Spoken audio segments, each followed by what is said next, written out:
This is the theBreaker.news podcast for the week of February 5th, 2023. I'm Bob Mackin, publisher of theBreaker.news and host of the theBreaker.news podcast. Welcome to edition number 276. The Breaker is your source for news, opinion, and analysis about British Columbia issues, institutions, and influencers. Later, I'll tell you how you can support The Breaker. On this edition, headlines from the Pacific Rim and the Pacific Northwest. I award a virtual Nanaimo bar to a difference maker.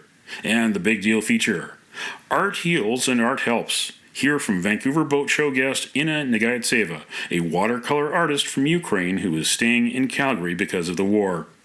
And the latest poll from ResearchCo's Mario Canseco. Some surprising thoughts from respondents on liquefied natural gas in British Columbia. This is the big deal feature on the Breaker.news podcast. Returning to the podcast is ResearchCo President Mario Canseco. His latest survey finds the rising cost of household energy is top of mind. 50% of the respondents to the poll say it's getting too expensive. 800 British Columbia adults weighed in online from January 9th to 11th. A majority support expanding liquefied natural gas plants and pipelines. What does that say about British Columbians nowadays? There's been a big debate over natural gas from environmentalists who say it's harmful to the environment. It's just another fossil fuel. But the people who are proponents of natural gas say it is cleaner burning, lower cost, and we've got a lot of it here in British Columbia. Well, it's almost as if the needle didn't move. If we go back to the time when the BC Liberals were in power and they were discussing LNG, we continue to see a high level of support for the industry, particularly in southern BC and the Fraser Valley. These are areas that traditionally vote for the BC Liberals. And it drops dramatically when we go to the island where the BC Liberals don't do well. Only 41% who believe that this is something that should be entertained. So it's a bit of a delicate balance issue for the NDP government. You know, they don't want to be seen as essentially coasting on the things that the BC Liberals were doing. They still need to take care of their environmental wing. But at this moment, it's not as if LNG is a very contentious issue. We have a majority of residents who believe that we should continue to expand. And the level of animosity is roughly 30%, and it's not particularly strong. So it's not a situation that is going to make people look the other way. So it's one of those files where the NDP has to tread carefully. You know, maybe don't expand as much. Don't try to say that you're essentially following what the BC Liberals wanted to do.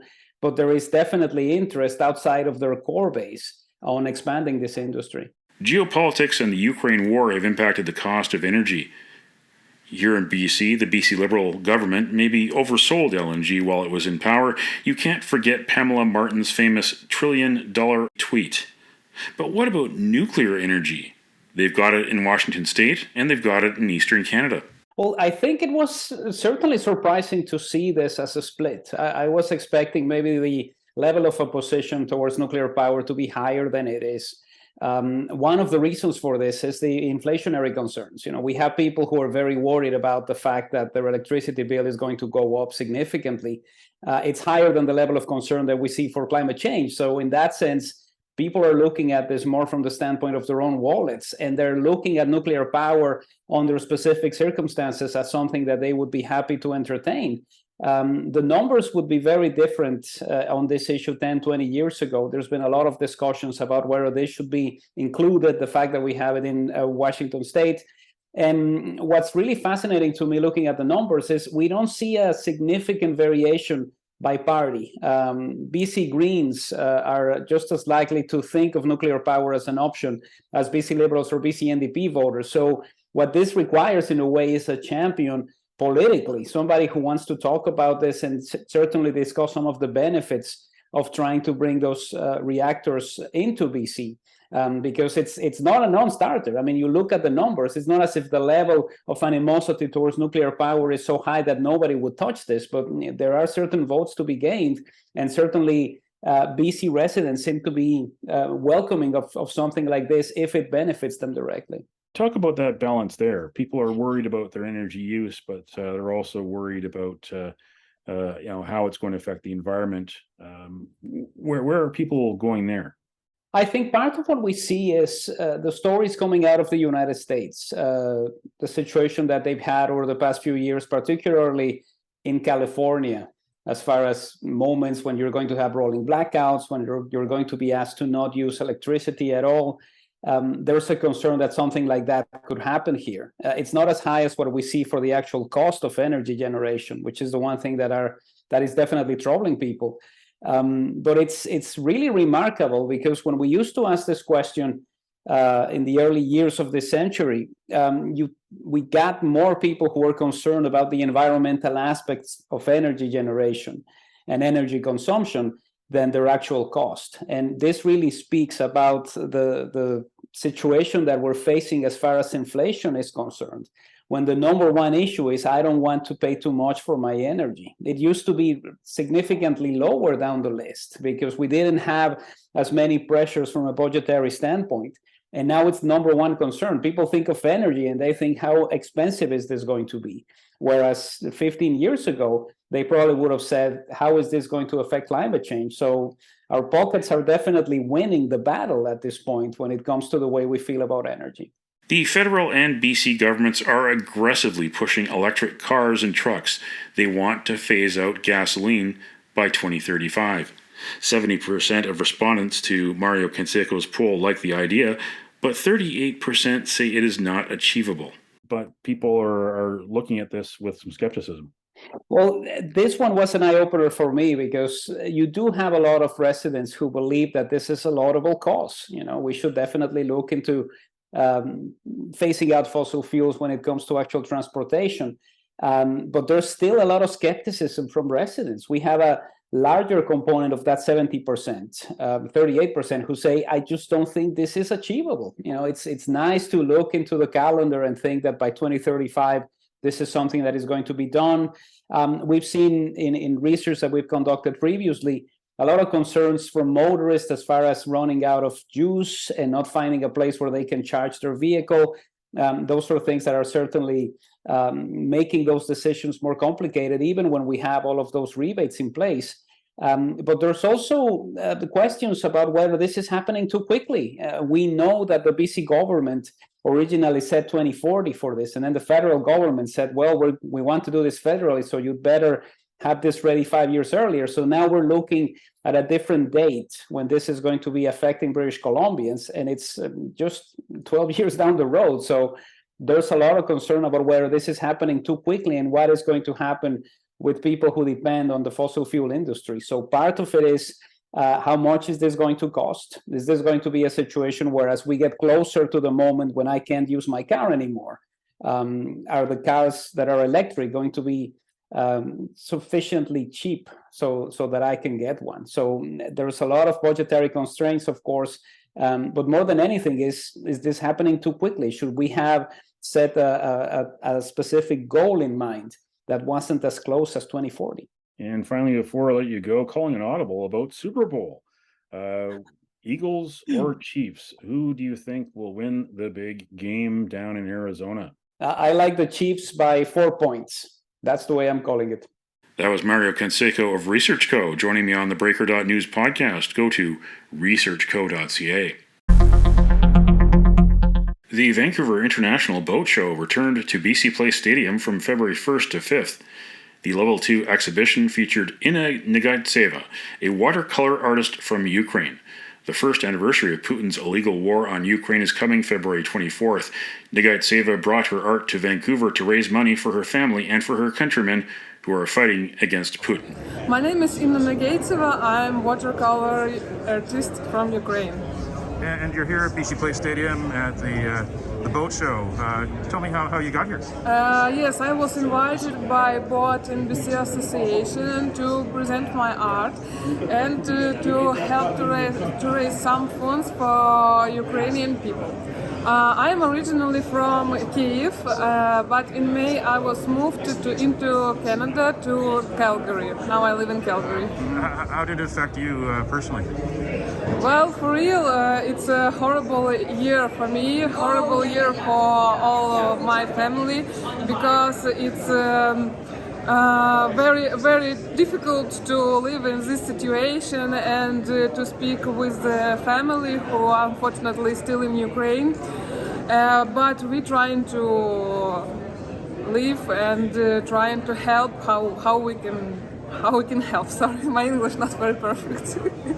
You've been practicing art for many years. What does art mean to you this very challenging time for you and those who have your art or receive your art? Well, I'm not a lot of years of this paint. I started only 6 years ago, and I was interested in watercolor because it's a hard material, and I'm trying to learn it more and more and more. And while I was learning, I trying to paint some interesting things for me, like North landscapes, sailing, whales. I don't know why, but I love these themes very much. And now I have what I have today. Yes, I'm trying to paint my dreams, and sometimes it's my feelings on paper with watercolor. That Vancouver's sister city, first sister city was Odessa. Have you spent much time in Odessa? No. Or on the coast? Or No. I'm in Vancouver. This is my first time in Vancouver, and I'm here only 3 days. But I was a little bit learn this city, wonderful city. Especially, I love the boats and lighthouse. How do you pick up the scenes of the water that you paint about? Well, for real, I have a lot of friends who are traveler and photographer, and mostly they visited countries what I like Iceland, like North America, like a lot of different Scandinavian places. So I just choose the photos and paint by the photos, but with making some change, because I don't like to make a 100% copy. So I all the time changing, and yes, I have feelings from their photos, something like this. You're here for 3 days, but will you have time to get out of the stadium and go down just to Falls Creek, just nearby, and look at some of the sailboats and other boats that are there, or go to anywhere else along the waterfront of Vancouver? Maybe get some photos, or maybe do a painting while you're here. You've got a lot of opportunities outside. Yeah, I'm understanding this, but for now, for me now, Vancouver is a little expensive. So maybe in future I will have more time to visit here, and maybe to have some plein air outside with the boats, with the water, with I don't know, mountains too. A lot of things, yeah, what I can paint here. I wonder if you can show me a bit of a tour of what you have here, what you're displaying, what people can see on display or even buy. Sure. These boards are mostly from my friends who sent me, and I have some postcards with my old art. So you can see that I love to paint Norse, I like to paint boats, sometimes underwater, and whales. This is my favorite things, and I really like to paint them. And I have a couple of paintings for sale, and you can come and make a commission paintings about with boat, about something else. What you would like to paint. I paint landscapes, I paint whales, I paint underwater. Sometimes I paint portraits, but not a lot of. What you're also doing is raising money to help out with Ukraine. Some money I will send to help my family who continue to live in Kyiv, in Ukraine. Some funds I will send to my friends who are soldiers, and they are on hotspots. Sometimes they need to buy some stuff, food, and a lot of different things. And I have a lot of different families who also need help because they lost their husbands or their fathers on the war. So I will send them money too. Yes. What kind of challenges are your family facing right now in Kyiv? We hear in news reports about power plants being shut off or by the Russians, that some people are living without power, without heat. My family live without electricity every day. a couple of hours every day with electricity, but they have food with this everything okay. So we just hope for that it will be end shortly, very shortly, because we're very tired. That was Inna Nagaytseva, watercolor artist based in Calgary and originally from Kyiv, Ukraine. Find her on Instagram. Search Inna_Nagaytseva_art. That's spelled INNA_NAGAYTSEVA_art. Or look for the link on theBreaker.news.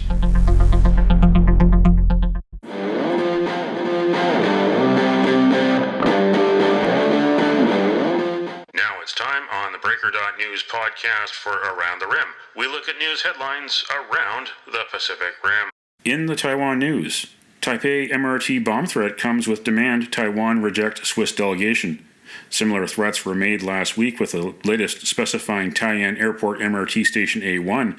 The individual or group behind the threat claimed that barrels of fuel would be ignited in an attack on passengers. Police have stepped up patrols. The message called for the central government to refuse entry to the Swiss delegation, which is visiting for 6 days, and it threatened to carry out an attack while the delegation is in Taiwan. Taipei MRT received threats on January 27th and 28th.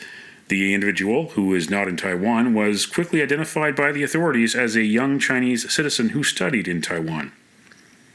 In Kyoto news, Japan government considering mask-free school graduation ceremonies. The government is already planning to reclassify the novel coronavirus to the same medical category as common infectious diseases, such as seasonal influenza, from May 8th. Lawmakers have called for the easing of rules around mask wearing at schools, taking into consideration that students graduating from junior and senior high schools have spent their 3 years under COVID-19 restrictions. The government believes that the risk of infection is low, since such ceremonies involve little conversation among students, meaning wearing one will be considered unnecessary. In Hong Kong Free Press, Joshua Wong, Cardinal Zen among Hong Kong activists nominated for Nobel Peace Prize by U.S. politicians. The nomination, the U.S. politician said, sought to, quote, honor all those in Hong Kong whose bravery and determination in the face of repression has inspired the world.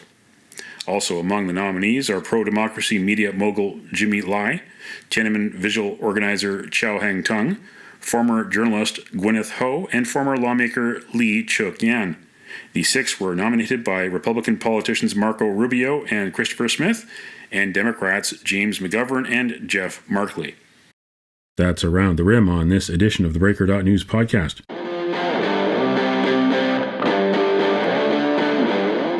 Now it's time on the Breaker.news podcast for Cascadia Calling.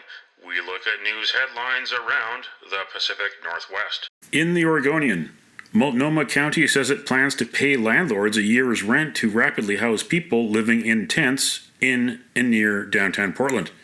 The county will spend $14 million on it over the coming 12 months. The initial focus will be a 4-month drive to move 300 people living primarily in tents in and near downtown into apartments.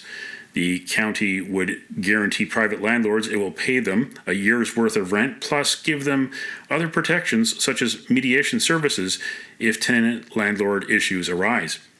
More than 5,000 people are experiencing homelessness in the county. Of those, more than 3,000 were unsheltered, living in tents and sleeping bags or in vehicles. In King 5, former King County Drainage District Commissioner sentenced in scheme to steal taxpayer money. Ellen Thomas was found guilty on 10 of 15 charges, including conspiracy and wire and mail fraud. Thomas, who previously denied that he used more than $450,000 in tax money collected by the public district to pay expenses for his Enumclaw dairy farm, was found guilty of conspiracy, 4 counts each of wire and mail fraud and 1 count of aggravated identity theft. Thomas was responsible for maintaining nearly 20 miles of open trenches that provide drainage to the farmland outside the city. In the Times-Colonist, Van Isle Violet predicts 6 more weeks of winter.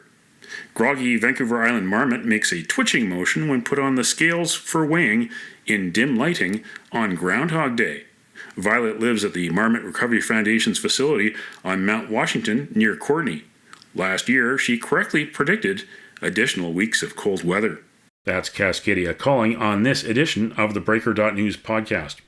Don't matter what color you are, 'cause love will conquer hate, so you won't stand alone, you won't stand alone.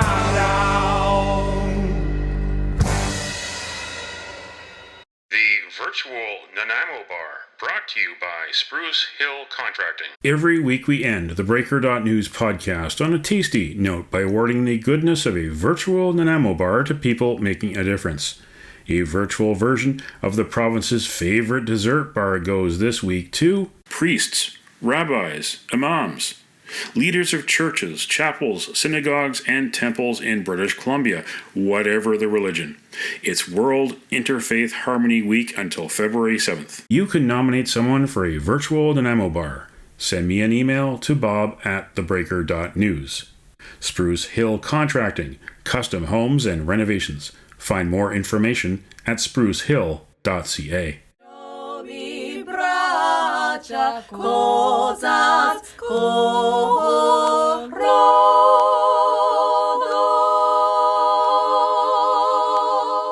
That's it for the Breaker.news podcast for the week of February 5th, 2023. I'm Bob Mackin. Thanks for joining me. Did you know that on the 5th of February in 1971, Apollo 14 astronauts Alan Shepard, Stuart Roosa, and Edgar Mitchell landed on the moon? Now you know. Send me your feedback. Send me your story ideas to bob@theBreaker.news. Bookmark theBreaker.news. You can also find us at theBreaker.ca. Sign up for the email newsletter and get updates to your inbox. For news as it happens, follow The Breaker News on Twitter and visit theBreaker.news on Facebook. You can support The Breaker for as little as $2 a month. For more information, go to patreon.com/thebreakernews. That's patreon.com/thebreakernews. Until next week.